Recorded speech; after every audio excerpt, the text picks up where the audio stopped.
നമസ്കാരം. നാട്ടുവർത്തമാനം ആരംഭിക്കുന്നു. ചൂടിലുരുകി കേരളം.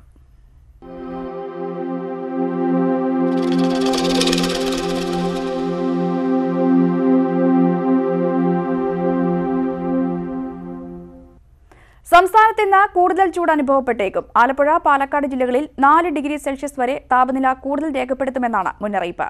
സൂര്യാഘാത സൂര്യതാപ മുന്നറിയിപ്പുകൾ ഇന്നും തുടരും. നാളെ തുടങ്ങാനിരുന്ന കേരള സർവകലാശാല പരീക്ഷകൾ മാറ്റി. പാലക്കാട്, ആലപ്പുഴ ജില്ലകളിലാണ് ചൂട് കൂടുതൽ അനുഭവപ്പെടുക. 2 ജില്ലകളിലും താപനില ശരാശരിയിൽ നിന്നും 3 മുതൽ 4 ഡിഗ്രി സെൽഷ്യസ് വരെ ഉയരും. വയനാട് ഒഴികെ മറ്റെല്ലാ ജില്ലകളിലും ചൂടിന് കുറവുണ്ടാകില്ല. 11 ജില്ലകളിൽ ശരാശരിയിൽ നിന്നും 2 മുതൽ 3 ഡിഗ്രി സെൽഷ്യസ് വരെ താപനില ഉയരുമെന്നാണ് കേന്ദ്ര കാലാവസ്ഥാ നിരീക്ഷണ വകുപ്പിന്റെ മുന്നറിയിപ്പ്. സംസ്ഥാനത്ത് എല്ലാ ജില്ലകളിലും സൂര്യാഘാത സൂര്യാതപ മുന്നറിയിപ്പുകൾ തുടരും. നിലവിൽ മറ്റു അനുമാനങ്ങൾ കൂടി പരിശോധിക്കുന്ന സമയത്ത് നമ്മൾക്ക് തോന്നുന്നത് ഈ ഒരു ആഴ്ച ഒരു 5 ദിവസം കൂടി അല്ലെങ്കിൽ ഒരു 6 ദിവസം കൂടി ഇതേ അവസ്ഥ തന്നെയായിരിക്കും ഉണ്ടാവുക എന്നാണ് നമ്മൾ പ്രതീക്ഷിക്കുന്നത്. അപ്പോൾ അതിനനുസരിച്ച് ഉള്ള മുന്നൊരുക്കങ്ങളാണ് നടത്തേണ്ടത്. കേരള സർവകലാശാല വ്യാഴാഴ്ച മുതൽ ആരംഭിക്കാനിരുന്ന പരീക്ഷകളെല്ലാം മാറ്റിവെച്ചു. ഈ മാസം 8 മുതലാകും ഡിഗ്രി പരീക്ഷകളടക്കം നടത്തുക. തിരുവനന്തപുരത്ത് കുടിവെള്ളക്ഷാമം ഉണ്ടാകാതിരിക്കാൻ വാട്ടർ അതോറിറ്റി പ്രതിദിനം 100 ലക്ഷം ലിറ്റർ ശുദ്ധജലം കൂടി അരുവിക്കരയിൽ നിന്ന് അധികമായി ഉൽപ്പാദിപ്പിച്ചു തുടങ്ങി. ഇതോടെ നഗരത്തിൽ വാട്ടർ അതോറിറ്റിയുടെ അരുവിക്കരയിൽ നിന്നുള്ള പ്രതിദിന ശുദ്ധജല വിതരണം 280 ദശലക്ഷം ലിറ്ററായി. ന്യൂസ് 18 തിരുവനന്തപുരം. തൃശൂർ മറ്റത്തൂർ പഞ്ചായത്തിലെ കാരിക്കടവ് ആദിവാസി കോളനിയിൽ കുടിവെള്ളക്ഷാമം രൂക്ഷം. പുഴയിൽ കുഴിയുണ്ടാക്കിയെടുക്കുന്ന വെള്ളവും ആഴ്ചയിൽ ഒരിക്കൽ ജനമൈത്രി പോലീസ് വാഹനത്തിലെത്തിക്കുന്ന വെള്ളവുമാണ് കോളനിവാസികൾക്ക് ആശ്രയം. മലയോര വിഭാഗത്തിലുള്ള 16 കുടുംബങ്ങളാണ് കാരിക്കടവ് ആദിവാസി കോളനിയിൽ താമസിക്കുന്നത്.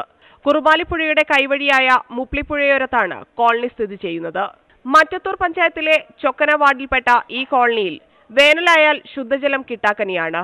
വേനൽ ആരംഭത്തിൽ തന്നെ പുഴയും കിണറുകളും വറ്റിയതോടെ കുടിവെള്ളത്തിനായി നെട്ടോട്ടമോടുകയാണ് കോളനിവാസികൾ. കോളനിയിൽ ജനമൈത്രി പോലീസ് സ്ഥാപിച്ച കുടിവെള്ള വിതരണ പദ്ധതിയുടെ പമ്പിങ്ങും നിലച്ചു. വറ്റിവരണ്ട പുഴയിൽ കുഴിയുണ്ടാക്കി അതിൽ നിന്ന് കോരിയെടുക്കുന്ന വെള്ളമാണ് ഇപ്പോൾ ഉപയോഗിക്കുന്നത്. കാരിക്കടവ് കോളനിയിൽ ഇതേപോലെ ഒരു അവസ്ഥ ഇത് മുൻകാലത്ത് ഉണ്ടായിട്ടില്ല എന്നുള്ളതാണ് ശരിക്കും പറയുകയാണെങ്കിൽ. കാരണം ഇപ്പോൾ ഈ വർഷവും ഈ വെള്ളപ്പൊക്കം ഇതൊക്കെ വന്നതിന് ശേഷം ഇപ്പോൾ കാരിക്കടവ് കോളനി ആദിവാസികൾ തന്നെ കുടിവെള്ളത്തിന് വളരെ രൂക്ഷമായിട്ട് വളരെയധികം ബുദ്ധിമുട്ട് ഉണ്ട് ഈ സമയമാണ്. ഇപ്പോൾ ജനമൈത്രി പോലീസ് 2 ട്രിപ്പ് വെള്ളം കൊണ്ടുവരും. ആ വെള്ളം കൊണ്ടൊന്നും ഞങ്ങൾക്ക് ഈ 15 വീട്ടുകാർക്ക് തികയില്ല. അതിൻ്റെ പേരിൽ വളരെയധികം ബുദ്ധിമുട്ടാണ് ഞാൻ ഈ കാരിക്കടവ് ആദിവാസി കോളനിയിൽ ഇവിടുത്തെ ജനങ്ങളും ഉള്ള ആളുകളും കഴിയുന്നത്. ആഴ്ചയിൽ ഒരിക്കൽ ജനമൈത്രി പോലീസ് എത്തിക്കുന്ന കുടിവെള്ളം കോളനി നിവാസികൾക്ക് തികയില്ല. കാരിക്കടവ് കോളനിയിലെ ജലക്ഷാമത്തിന് ശാശ്വത പരിഹാരം കാണാൻ നടപടിയുണ്ടാകണമെന്നാണ് ആവശ്യം. ന്യൂസ് 18 മറ്റത്തൂർ. വർക്കലയിൽ 42 വർഷം മുൻപ് ആരംഭിച്ച മിനി വ്യവസായ എസ്റ്റേറ്റ് അവഗണനയിൽ. 12 വ്യവസായ യൂണിറ്റുകൾ പ്രവർത്തിക്കാൻ കഴിയുന്നിടത്ത് 3 യൂണിറ്റുകൾ മാത്രമാണ് ഇപ്പോഴുള്ളത്. തകർച്ചാ ഭീഷണി നേരിടുന്ന കെട്ടിടത്തിൽ അടിസ്ഥാന സൗകര്യങ്ങളും ഇല്ല. 1976 മിനി വ്യവസായ കേന്ദ്രം വർക്കലയിൽ തുടങ്ങിയത്. പെരുംകുളത്തിന് സമീപം 1.25 ഏക്കറിൽ സിഡ്കോയുടെ കീഴിലാണ് പ്രവർത്തനം. വെൽഡിംഗ് വർക്ക്ഷോപ്പ്, എയ്റോസ്പേസ് കമ്പോണന്റ്സ്, കാലിത്തീറ്റ നിർമ്മാണ യൂണിറ്റ് എന്നിവ മാത്രമാണ് ഇപ്പോൾ പ്രവർത്തിക്കുന്നത്. അസൗകര്യങ്ങളുടെ നടുവിലാണ് എസ്റ്റേറ്റിന്റെ പ്രവർത്തനം. ശൗചാലയവും കുടിവെള്ളവും ഇല്ല. പൊട്ടിപ്പൊളിഞ്ഞ് ചോർന്നൊലിക്കുന്ന കെട്ടിടത്തിലാണ് പ്രവർത്തനം. ഭരണ കെടുകാര്യസ്ഥത മൂലം നശിച്ചുകൊണ്ടിരിക്കുന്ന ഒരു കെട്ടിടമാണിത്. ഏകദേശം അത് നശിച്ച് നിലംപത്താറായ ഒരു സാഹചര്യമാണ്. ഇവിടെ യാതൊന്നും ചെയ്യുവാൻ ഇവിടുത്തെ മുനിസിപ്പാലിറ്റിക്കോ നമ്മുടെ കേരള സർക്കാരിനോ സാധിച്ചിട്ടില്ല എന്നതാണ് ഒരു ദുഃഖകരമായിട്ടുള്ള കാര്യം. ആസ്ബറ്റോസ് മേൽക്കൂരയുടെ പല ഭാഗങ്ങളും പൊട്ടിപ്പൊളിഞ്ഞു. ഭിത്തികളിലും വിള്ളൽ വീണിട്ടുണ്ട്. കെട്ടിടത്തിന് ഭീഷണിയായി ആൽമരം വളർന്നിട്ടും അധികൃതർക്ക് അനക്കമില്ല. എസ്റ്റേറ്റിന്റെ സ്ഥലം പലരും കയ്യേറിയതായും പരാതിയുണ്ട്. അടിസ്ഥാന സൗകര്യങ്ങൾ ഒരുക്കി വ്യവസായ സംരംഭകരെ ആകർഷിക്കുന്ന നടപടികൾ ഉണ്ടായില്ലെങ്കിൽ എസ്റ്റേറ്റ് പൂർണ്ണമായും പ്രവർത്തനം നിലയ്ക്കുന്ന അവസ്ഥയിലേക്ക് നീങ്ങുമെന്നാണ് ആശങ്ക. ന്യൂസ് 18 വർക്കല. ഓയൂരിൽ യുവതിയെ പട്ടിണിക്കിട്ട് കൊലപ്പെടുത്തിയ കേസിലെ പ്രതികളായ ഭർത്താവിനെയും അമ്മയെയും പോലീസ് ഇന്ന് ചോദ്യം ചെയ്യും. ഭർത്താവ് ചന്തുലാൽ, ഭർത്തുമാതാവ് ഗീതാലാൽ എന്നിവരെ കൊട്ടാരക്കര റൂറൽ എസ്പിയുടെ നേതൃത്വത്തിലാണ് ചോദ്യം ചെയ്യുന്നത്. ആഭിചാരക്രിയകൾക്കായി തുഷാരയെ ഉപയോഗിച്ചോ എന്നാണ് പ്രത്യേക സംഘം അന്വേഷിക്കുന്നത്. തുഷാരയെ മർദ്ദിച്ചിരുന്നു എന്നാണ് ഭർത്താവ് ചന്തുലാലിന്റെ കുറ്റസമ്മതമൊഴി. നിമോണിയ ബാധിതയായ തുഷാരയെ ആശുപത്രിയിൽ കൊണ്ടുപോകാത്തതിന് കാരണം പ്രതികൾ വ്യക്തമാക്കിയിട്ടില്ല. ഇക്കാര്യവും പോലീസ് അന്വേഷിക്കുന്നുണ്ട്. 2 ദിവസത്തേക്കാണ് ചന്തുലാൽ, അമ്മ ഗീതാലാൽ എന്നിവരെ പോലീസ് കസ്റ്റഡിയിൽ വിട്ടത്. ഇന്ന് പൂയപ്പള്ളിയിലെ വീട്ടിലെത്തിച്ചാവും തെളിവെടുപ്പ്. ഇരുവർക്കുമെതിരെ പോലീസ് കഴിഞ്ഞ ദിവസം കൊലപാതക കുറ്റം ചുമത്തിയിരുന്നു. തൊടുപുഴയിൽ അമ്മയുടെ സുഹൃത്തിന്റെ ക്രൂരമർദ്ദനമേറ്റ 7 വയസ്സുകാരന്റെ നില അതീവ ഗുരുതരമായി തുടരുന്നു. വെന്റിലേറ്ററിന്റെ സഹായത്തോടെയാണ് ജീവൻ നിലനിർത്തുന്നത്. പ്രതി അരുൺ ആനന്ദിനെ കസ്റ്റഡിയിൽ ആവശ്യപ്പെട്ട് പോലീസ് നൽകിയ അപേക്ഷ കോടതി ഇന്ന് പരിഗണിക്കും. യുവതിയുടെ ആദ്യ ഭർത്താവ് ബിജുവിന്റെ മരണത്തിലെ ദുരൂഹത അന്വേഷിക്കണമെന്ന പരാതിയിലും അരുണിനെ ചോദ്യം ചെയ്യും. വിവരങ്ങളുമായി എസ് ശരൺ ചേരുന്നു. ശരൺ, കുട്ടിയുടെ ആരോഗ്യനില സംബന്ധിച്ച് ഏറ്റവും പുതിയ വിശദാംശങ്ങൾ എന്താണ് ആശുപത്രി അധികൃതർ നൽകുന്നത്? രഞ്ജിനി, കുട്ടിയുടെ നില അതീവ ഗുരുതരമായി തന്നെ തുടരുകയാണ്. ഇപ്പോഴും വെന്റിലേറ്ററിന്റെ സഹായത്തോടു കൂടിയാണ് ജീവൻ നിലനിർത്തുന്നത്. നമുക്കറിയാം, കഴിഞ്ഞ ദിവസങ്ങളെല്ലാം തന്നെ സമാനമായ ഒരു സാഹചര്യമായിരുന്നു. ഇന്നലെ ഡോക്ടർമാർ പരിശോധന നടത്തിയ ശേഷം വ്യക്തമാക്കിയത് ഇനി ഒരു തിരിച്ചുവരവിന് ഒരു സാധ്യതയില്ലെന്നാണ്. അതായത് ഇനി അത്ഭുതങ്ങൾക്കൊന്നും സാധ്യതയില്ല. ഇതോടൊപ്പം തന്നെ മറ്റൊരു പ്രധാനപ്പെട്ട കാര്യം, ഇന്നലെ വെന്റിലേറ്ററിൽ നിന്നും കുട്ടിയെ മാറ്റിയപ്പോൾ കുട്ടിക്ക് ശ്വാസ തടസ്സം നേരിട്ടിരുന്നു. ശ്വസിക്കാനാകാത്തൊരു സാഹചര്യം ഉണ്ടായിരുന്നു. അതുകൊണ്ട് തന്നെ വെന്റിലേറ്ററിൽ തുടരട്ടെ എന്നുള്ള ഒരു നിലപാടാണ് മെഡിക്കൽ ബോർഡ് സ്വീകരിച്ചിരിക്കുന്നത്. എന്നാൽ എത്ര ദിവസം വെന്റിലേറ്ററിൽ തുടരണമെന്നുള്ള കാര്യത്തിൽ മെഡിക്കൽ ബോർഡ് തന്നെ തീരുമാനമെടുക്കട്ടെ എന്ന് ഡോക്ടർമാർ പറയുന്നുണ്ട്. ഇതോടൊപ്പം തന്നെ ഡോക്ടർമാരുടെ വിദഗ്ധ സംഘം ഇപ്പോഴും മെഡിക്കൽ കോളേജ് കേന്ദ്രീകരിച്ച് തന്നെ പരിശോധന നടത്തുന്നുമുണ്ട്. ഇന്ന് 11 മണിക്ക് പരിശോധന ഉണ്ടാകുമെന്നുള്ളൊരു വിവരമാണ് നമുക്ക് ലഭിക്കുന്നത്. ഇതോടൊപ്പം തന്നെ മറ്റൊരു പ്രധാനപ്പെട്ട കാര്യം, പ്രതിയായ അരുൺ ആനന്ദിനെ വിട്ടുകിട്ടാനുള്ള പോലീസിന്റെ കസ്റ്റഡി അപേക്ഷ ഇന്ന് കോടതി പരിഗണിക്കുന്നുണ്ട്. ഇയാളെ വിട്ടുകിട്ടുന്നതിലൂടെ തന്നെ കൂടുതൽ ചോദ്യം ചെയ്യൽ നടത്താനാകുമെന്നും പോലീസ് പ്രതീക്ഷിക്കുന്നു. കാരണം ഈ കേസ് മാത്രമല്ല, കുട്ടിയുടെ അമ്മയുടെ ആദ്യ ഭർത്താവായ ബിജുവിന്റെ ദുരൂഹമരണം സംബന്ധിച്ചും അന്വേഷണം നടത്തേണ്ടതുണ്ട്. അതുകൊണ്ട് തന്നെ ഈ പ്രതിയെ കസ്റ്റഡിയിൽ വിട്ടുകിട്ടുന്ന പക്ഷം കൂടുതൽ തെളിവെടുപ്പ് നടത്താനും ഒപ്പം തന്നെ ഈ കേസിൽ നിർണായകമായ വഴിത്തിരിവുണ്ടാക്കാനാകുമെന്നും പോലീസ് പ്രതീക്ഷിക്കുന്നു. ശരി ശരൺ. തൊടുപുഴയിലെ 7 വയസ്സുകാരനെതിരായ ക്രൂരത വാർത്തയാകുമ്പോൾ മലയാളികളുടെ ഓർമ്മയിലേക്ക് കടന്നുവരുന്ന മറ്റൊരു മുഖമുണ്ട്. കുമളിയിൽ രണ്ടാനമ്മയുടെ ക്രൂരമർദ്ദനത്തിനിരയായ ഷെഫീഖാണത്. ഏറെക്കാലത്തെ ചികിത്സയ്ക്കൊടുവിലാണ് മരണക്കിടക്കയിൽ നിന്നും ഷെഫീഖ് ജീവിതത്തിലേക്ക് തിരിച്ചെത്തിയത്. 3 വർഷമാണ് രണ്ടാനമ്മയും പിതാവും ഷെഫീഖിനെ പീഡിപ്പിച്ചത്. വേദന ഉള്ളിലൊതുക്കുകയായിരുന്നു ഈ ബാലൻ. എന്നാൽ 2013 ജൂലൈ 15 അതിക്രൂരമായി മർദ്ദനമേറ്റതോടെ ഷെഫീഖ് ഗുരുതരാവസ്ഥയിലായി. പിന്നീട് മാസങ്ങളോളം വെന്റിലേറ്ററിന്റെ സഹായത്തോടെയായിരുന്നു ജീവിതം.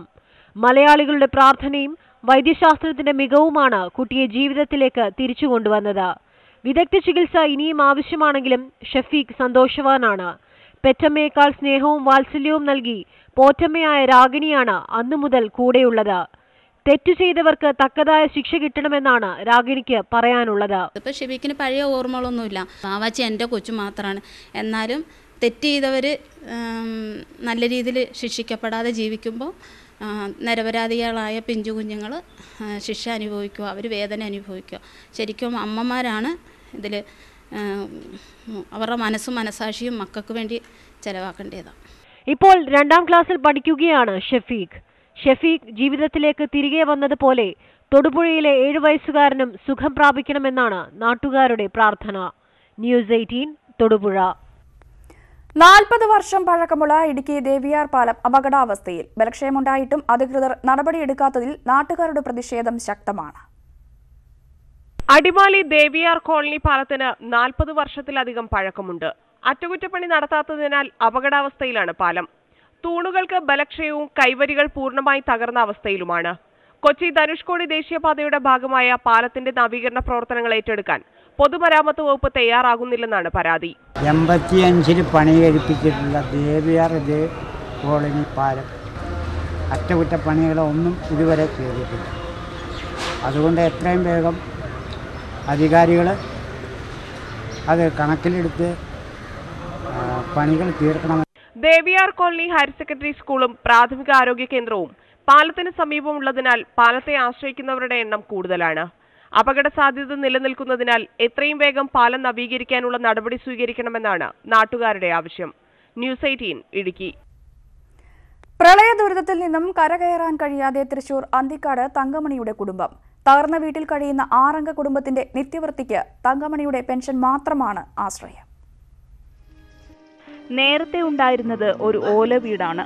പ്രളയത്തിൽ അത് തകർന്നു. ദുരിതാശ്വാസമായി പഞ്ചായത്ത് 10,000 രൂപ നൽകി. ടെന്റ് സ്ഥാപിക്കാൻ കൂടി സഹായം കിട്ടി. പിന്നീട് വീടിന് അപേക്ഷ കൊടുത്തുവെങ്കിലും അത് പരിഗണിക്കപ്പെട്ടില്ല. അന്തിക്കാട് ആൽ സെന്ററിൽ നിന്ന് 1/2 കിലോമീറ്റർ മാറി കോൾപ്പാടത്തിന് സമീപമാണ് ചെമ്പകശ്ശേരി തങ്കമണിയുടെ പുരയിടം. മകൻ രാജുവും ഭാര്യയും 2 മക്കളും രാജുവിന്റെ ഭാര്യാമാതാവുമടക്കം 6 പേരുണ്ടിവിടെ. നട്ടെല്ലിനും കാലിനും രോഗം ബാധിച്ചതോടെ ഓട്ടോമൊബൈൽ വർക്ക്ഷോപ്പിലെ ജോലി രാജുവിന് നഷ്ടമായി. പശുവും 2 ആടുകളും താറാവുമുണ്ട്. അതിൽ നിന്നുള്ള തുച്ഛമായ തുകയും തങ്കമണിക്ക് ലഭിക്കുന്ന 1100 രൂപയുടെ വിധവാ പെൻഷനും മാത്രമാണ് കുടുംബത്തിന്റെ വരുമാനം. പ്രളയത്തിൽ തൊഴുത്ത് തകർന്നതോടെ വളർത്തുമൃഗങ്ങൾക്കൊപ്പം ഒറ്റമുറി കൂരയ്ക്ക് കീഴിലാണ് ഇവരുടെ ജീവിതം. 7ാം ക്ലാസ്സിലും 9ാം ക്ലാസ്സിലും പഠിക്കുന്ന 2 പെൺകുട്ടികളുടെ പഠന ചെലവ് പോലും താങ്ങാവുന്നതിലും ഏറെയാണ്. വയ്യാണ്ടിരിക്കുകയാണ്. പിന്നെ ജോലിയൊന്നുമില്ല. മോനെ പണിക്ക് പോകണില്ല. അവന് ജോലിയൊന്നുമില്ല. ഒരുപാട് കഷ്ടപ്പെട്ടിട്ട് ജീവിക്കുന്നത്. മക്കൾ 2 പെൺകുട്ടികളുണ്ട്. ഭാര്യ, അവരുടെ അമ്മയുണ്ട്. അങ്ങനെ ഒരു ഇതായിട്ടൊക്കെ ജീവിക്കുന്നു. ഇപ്പോഴത്തെ ചൂടും വിഷമവും ഈ വെള്ളത്തിൻ്റെ ഇത് ഇറങ്ങാൻ കഴിഞ്ഞപ്പോൾ ഒരു ടീസ്പൂൺ പോലും ഇല്ലാണ്ട് ഉടുതുണി പോലും ഉണ്ടായില്ല. എല്ലാം നഷ്ടം വന്നു പോയി. പുരയിടത്തിൽ തങ്കമണിയുടെ സഹോദരന്മാർക്ക് കൂടി അവകാശമുള്ളതിനാൽ വീട് അനുവദിക്കാനാവില്ലെന്നാണ് പഞ്ചായത്തിന്റെ നിലപാട്. 2 അറ്റവും കൂട്ടുമുട്ടിക്കാൻ പാടുപെടുന്ന ഈ കുടുംബത്തിന് മുൻപിൽ പുറംതിരിഞ്ഞു നിൽക്കുകയാണ് പാവങ്ങളുടെ കണ്ണീരൊപ്പാൻ സർക്കാർ നടപ്പിലാക്കുന്ന നിരവധി പദ്ധതികൾ. ന്യൂസ് 18 അന്തിക്കാട്. കാസർഗോഡ് തൃക്കരിപ്പൂർ നടക്കാവിലെ ആഴ്ചച്ചന്തയുടെ പ്രവർത്തനം 2ാം വർഷത്തിലേക്ക് കടന്നു. പഴയകാല നാട്ടുചന്ത പഞ്ചായത്തിന്റെ നേതൃത്വത്തിൽ പുനരാരംഭിച്ചപ്പോൾ നാട്ടുകാർ അത് ഇരുകൈയും നീട്ടി സ്വീകരിച്ചു. ഒരു കാലത്ത് ജില്ലയിലെ പ്രധാന വ്യാപാര കേന്ദ്രമായിരുന്നു നടക്കാവ് ആഴ്ചച്ചന്ത. ചെറുവത്തൂർ, ഓണക്കുന്ന്, പെരുമ്പ ആഴ്ചച്ചന്തകളെപ്പോലെ പ്രധാനപ്പെട്ടതായിരുന്നു നടക്കാവ് ചന്തയും. ഇടക്കാലത്ത് മുടങ്ങിയ ആഴ്ചച്ചന്ത കഴിഞ്ഞ വർഷം മാർച്ച് 28-നാണ് പുനരാരംഭിച്ചത്. 1 വർഷമായി എല്ലാ ബുധനാഴ്ചകളിലും മുടക്കമില്ലാതെ ജനപങ്കാളിത്തത്തോടെ ചന്ത പ്രവർത്തിക്കുന്നു. നാട്ടിൻപുറങ്ങളിൽ നിന്നുള്ള ജൈവ പച്ചക്കറികൾ ഉൾപ്പെടെയുള്ളവയാണ് ഇവിടെ വിൽപ്പന നടത്തുന്നത്. നമ്മുടെ പ്രദേശത്ത് കൃഷി ചെയ്യുന്ന കർഷകർ അവരുടെ ഉൽപ്പന്നങ്ങൾ ഈ ചന്തയിൽ കൊണ്ടുവന്നു കഴിഞ്ഞാൽ അവർക്കത് മോശമല്ലാത്ത പൈസക്ക് കൊടുക്കാൻ പറ്റുന്ന ഒരവസ്ഥ ഉണ്ടാക്കാൻ സാധിച്ചിട്ടെടുത്തിട്ടുണ്ട്. മൺപാത്രങ്ങൾ, തുണിത്തരങ്ങൾ എന്നിവയും വിൽപ്പനയ്ക്കുണ്ട്. തൃക്കരിപ്പൂർ പഞ്ചായത്ത് ബജറ്റിൽ 2 ലക്ഷം രൂപ നീക്കിവെച്ചത് ചന്തയുടെ പ്രവർത്തനം വിപുലപ്പെടുത്താൻ ഉപകരിക്കുമെന്നാണ് നാട്ടുകാരുടെ പ്രതീക്ഷ. ന്യൂസ് 18 കാസർഗോഡ്. തേനീച്ച വളർത്തലും സൂര്യകാന്തി കൃഷിയും ഒരുമിച്ച് നടത്തി ഇരട്ടി ലാഭം കൊയ്യുകയാണ് ഇടുക്കി രാജാക്കാട് സ്വദേശി ബേബിച്ചൻ എന്ന കർഷകൻ. തേൻ ഉൽപാദനം വർദ്ധിപ്പിക്കുന്നത് സൂര്യകാന്തി കൃഷി ഏറെ സഹായകരമാകുമെന്നാണ് ഇദ്ദേഹത്തിന്റെ അഭിപ്രായം. സ്ഥലപരിമിതി ഉള്ളവർക്ക് പോലും കുറഞ്ഞ ചെലവിൽ കൂടുതൽ വരുമാനമുണ്ടാക്കാൻ കഴിയുന്ന തേനീച്ച കൃഷി രാജാക്കാടിന് പരിചയപ്പെടുത്തിയത് ബേബിച്ചനാണ്. വ്യത്യസ്ത കൃഷിരീതി കൊണ്ട് എന്നും ശ്രദ്ധേയനായ ഇദ്ദേഹത്തിന്റെ സൂര്യകാന്തി കൃഷിയും ഏറെ വ്യത്യസ്തമാണ്. വിടർന്നു നിൽക്കുന്ന സൂര്യകാന്തി പൂക്കളിൽ നിന്നും വൻതോതിൽ തേൻ ശേഖരിക്കുവാൻ തേനീച്ചകൾക്ക് സഹായകരമാകുമെന്നതിനാൽ സൂര്യകാന്തി തോട്ടത്തിന് സമീപമാണ് തേൻ കൂടുകളും.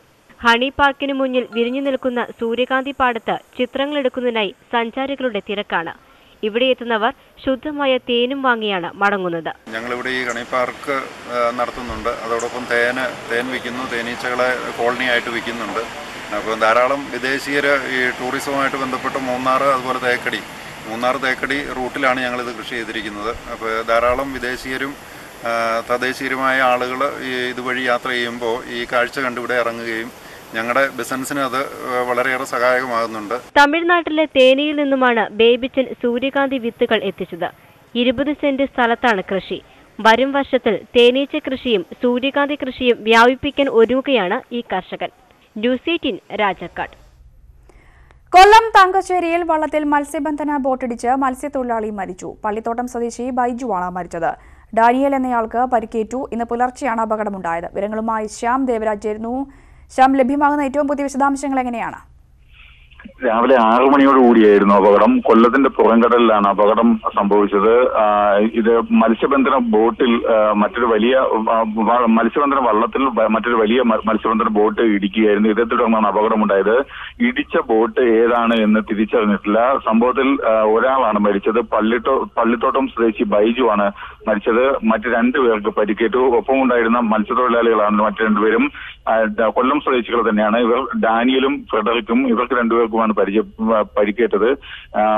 ഈ മരിച്ച ബൈജുവിന്റെ മൃതദേഹം കൊല്ലം ജില്ലാ ജനറൽ ആശുപത്രിയിലേക്ക് മാറ്റിയിട്ടുണ്ട്. മറ്റ് 2 പേരുടെയും പരിക്ക് നിലവിൽ ഗുരുതരമല്ല. ഇരുവരും ജില്ലാ ആശുപത്രിയിൽ ചികിത്സ തേടിയിരിക്കുകയാണ്. സംഭവത്തിൽ നീണ്ടകര പോലീസ് കേസെടുത്തിട്ടുണ്ട്. ശരി. കൊല്ലം തങ്കശ്ശേരിയിൽ വള്ളത്തിൽ മത്സ്യബന്ധന ബോട്ടിടിച്ച് മത്സ്യത്തൊഴിലാളി മരിച്ചു. മറ്റൊരാൾക്ക് പരിക്കേറ്റു. ഇയാളുടെ പരിക്ക് ഗുരുതരമല്ല എന്നാണ് ലഭ്യമാകുന്ന വിവരങ്ങൾ. വിശദാംശങ്ങളാണ് ശ്യാം ദേവരാജ് നൽകിയത്. ഇനി നാട്ടുവോട്ട്.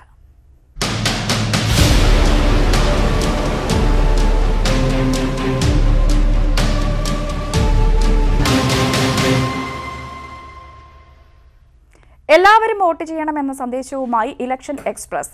ന്യൂഡൽഹിയിലേക്കുള്ള കേരള എക്സ്പ്രസ് മുഖ്യ തെരഞ്ഞെടുപ്പ് ഓഫീസർ ടിക്കാറാം മീണ തമ്പാനൂരിൽ ഫ്ളാഗ് ഓഫ് ചെയ്തു.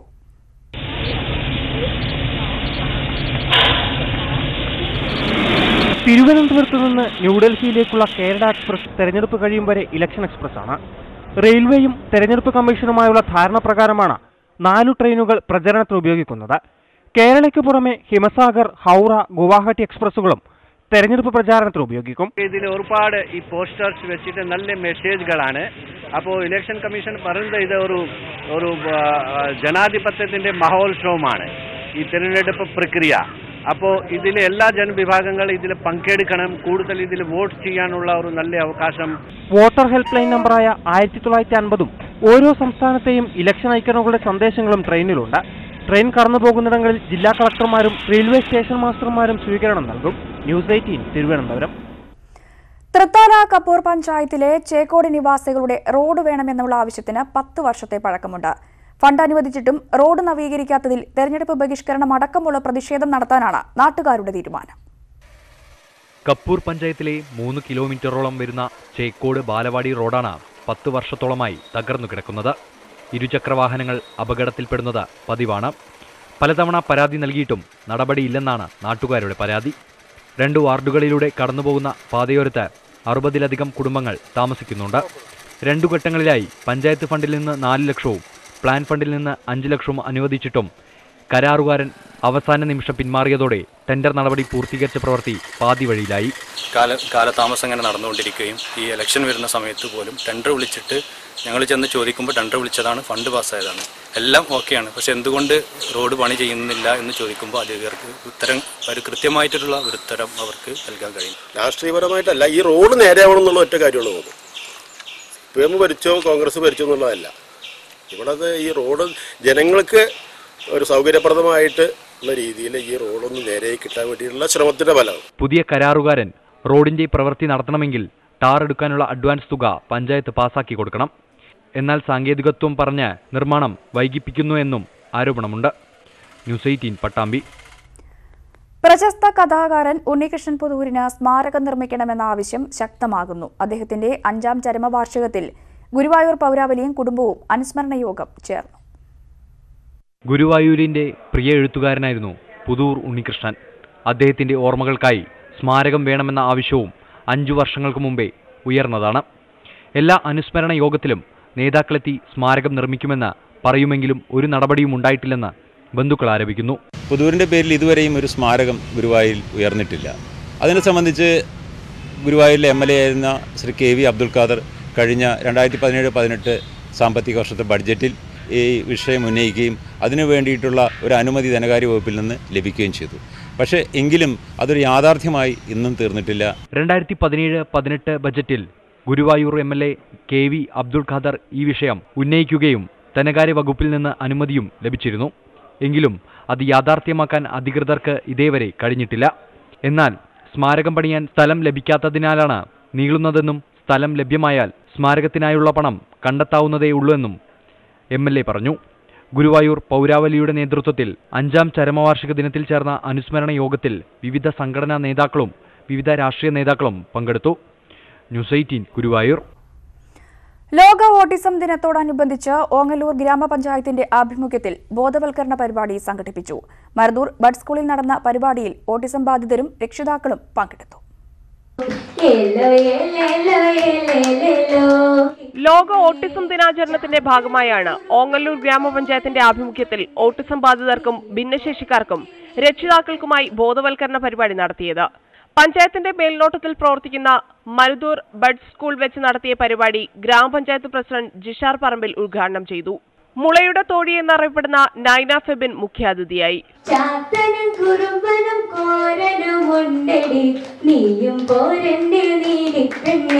Kulukkallur medical officer doctor A Shabu ബോധവൽക്കരണ ക്ലാസിന് നേതൃത്വം നൽകി. തുടർന്ന് ബഡ് സ്കൂളിലെ വിദ്യാർത്ഥികളുടെ പഠന പ്രവർത്തനങ്ങളുടെ വിലയിരുത്തൽ നടന്നു. ന്യൂസ് 18 പട്ടാമ്പി. അവധിക്കാല യാത്രകളും സാംസ്കാരിക പരിപാടികളും ഒക്കെയായി വേറിട്ട ഒരു കള്ളുഷാപ്പ്. കൊച്ചിയിലെ കാട്ടൂർ കള്ളുഷാപ്പിലാണ് ജീവനക്കാരും ഇടപാടുകാരും ഒന്നിച്ച് പരിപാടികൾ സംഘടിപ്പിക്കുന്നത്.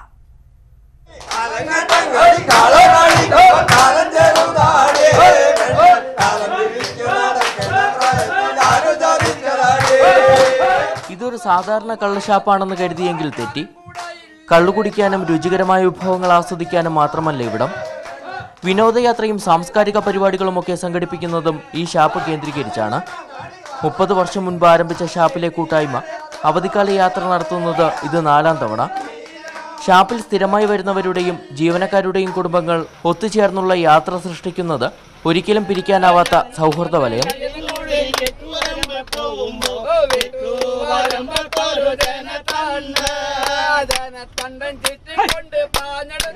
അടിപൊളി ടൂറാ.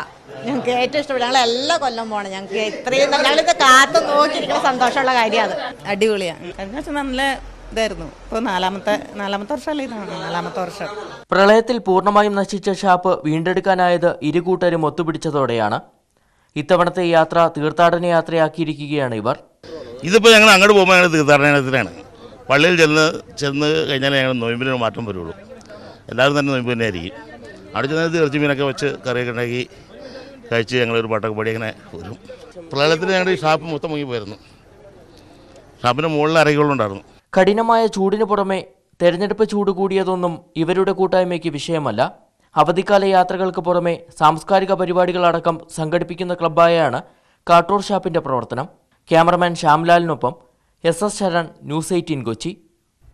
ഇടുക്കിയിൽ ആവേശവുമായി തോട്ടം തൊഴിലാളികളുടെ ഫുട്ബോൾ ടൂർണമെന്റ്. തെന്മല എസ്റ്റേറ്റിലാണ് തോട്ടങ്ങളിൽ ജോലി ചെയ്യുന്ന ഇതര സംസ്ഥാന തൊഴിലാളികളെ കൂടി പങ്കെടുപ്പിച്ച ടൂർണമെന്റ് സംഘടിപ്പിച്ചത്. തൊഴിലാളികൾക്കായി എല്ലാ വർഷവും എസ്റ്റേറ്റ് അധികൃതർ ഫുട്ബോൾ ടൂർണമെന്റ് സംഘടിപ്പിക്കാറുണ്ട്. എന്നാൽ തോട്ടങ്ങളിൽ ജോലി ചെയ്യുന്ന ഇതര സംസ്ഥാന തൊഴിലാളികളെ മത്സരങ്ങളിൽ പങ്കെടുപ്പിക്കുന്നത് ആദ്യമായാണ്. ഗുണ്ടുമല എസ്റ്റേറ്റ് വെൽഫെയർ ബോർഡിന്റെ നേതൃത്വത്തിൽ തോട്ടങ്ങളിൽ ജോലി ചെയ്യുന്ന ഇതര സംസ്ഥാന തൊഴിലാളികളാണ് ടൂർണമെന്റിൽ പങ്കെടുത്തത്. 15 ഡിവിഷനിൽ നിന്നും 13 ടീമുകൾ മത്സരത്തിൽ പങ്കെടുത്തു. ജാർഖണ്ഡ് സ്വദേശികളും ഫാക്ടറി യൂണിറ്റും തമ്മിൽ നടന്ന losers final Devikulam panchayat president Govindaswamy ഉദ്ഘാടനം ചെയ്തു. தோட்டம் தொழிலாளிகள் ஸ்டாஃப்கள் மட்டும்தான் விளையாடினார்கள். இப்பொழுது ஹிந்தி சம்பந்தப்பட்ட தோழர்கள் இங்கே வந்து அருமையான நமது குண்டுமலை பகுதியில் விளையாட்டு வீரராக இருக்கிறார்கள் என்று சொன்னால் பாராட்டம் இருக்க முடியாது. ஆகவே குண்டுமலை பகுதியைச் சேர்ந்த இந்த விளையாட்டிற்கு வருகை தந்து சிறப்பித்த விளையாட்டு வீரர்களுக்கும் மற்றும் பொதுமக்களுக்கும் இங்கே இருக்கின்ற அனைத்து உத்தியோகஸ்தர்கள், சூப்பர்வைசர்கள் அனைவருக்கும் என்னுடைய அன்பார்ந்த நன்றியை தெரிவித்துக் கொள்கிறேன். അസം, ബംഗാൾ അടക്കമുള്ള സംസ്ഥാനത്തു നിന്നുള്ള തൊഴിലാളികളാണ് എസ്റ്റേറ്റിൽ ജോലി ചെയ്യുന്നത്. ന്യൂസ് 18 മൂന്നാർ. എമ്പ്രാന്തിരി ക്ഷേത്രസഭയുടെ വേദമന്ത്ര പഠന ശിബിരം പട്ടാമ്പിയിൽ തുടരുന്നു. ഈ മാസം 30 വരെയാണ് പഠന ശിബിരം നടക്കുന്നത്. സംസ്ഥാനത്തിന്റെ വിവിധ ഭാഗങ്ങളിൽ നിന്നുള്ള നിരവധി വിദ്യാർത്ഥികൾ പഠന ശിബിരത്തിൽ പങ്കെടുക്കുന്നുണ്ട്.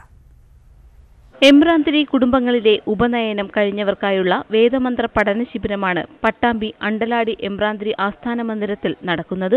വിവിധ ജില്ലകളിൽ നിന്നും ഉപനയനം കഴിഞ്ഞ വിദ്യാർത്ഥികൾ വേദമന്ത്ര പഠനത്തിനായി എത്തിയിട്ടുണ്ട്. 1 മാസം നീണ്ടു നിൽക്കുന്നതാണ് വേദമന്ത്ര പഠന ശിബിരം. ഉപനയനത്തിന് ശേഷം ക്ഷേത്രങ്ങളിലും മറ്റുമായുള്ള പൂജകൾക്കും വിവിധ ചടങ്ങുകൾക്കുമുള്ള വേദമന്ത്രങ്ങളാണ് പഠന ശിബിരത്തിലൂടെ വിദ്യാർത്ഥികൾക്ക് പരിശീലിപ്പിക്കുന്നത്. ഭാവിയിലെ കുട്ടികൾക്കൊക്കെ ഈ പൂജാ പ്രവൃത്തികൾ മോശമാണെന്നൊരു തോന്നലുണ്ടാകുന്നുണ്ട്. അതിനൊക്കെ മാറ്റി പുതിയ തലമുറയ്ക്ക് ഇത് ധാരാളം പകർന്നു കൊടുക്കാൻ ഇതുപോലുള്ള സമാജങ്ങളും സംഘടനയായിട്ട് തയ്യാറായില്ലെങ്കിൽ ഇത് നശിച്ചു പോകും. TS നാരായണ ഹെബ്ബാർ, എടമന കൃഷ്ണൻ നമ്പൂതിരി എന്നിവരുടെ നേതൃത്വത്തിലാണ് വേദമന്ത്ര പഠനം.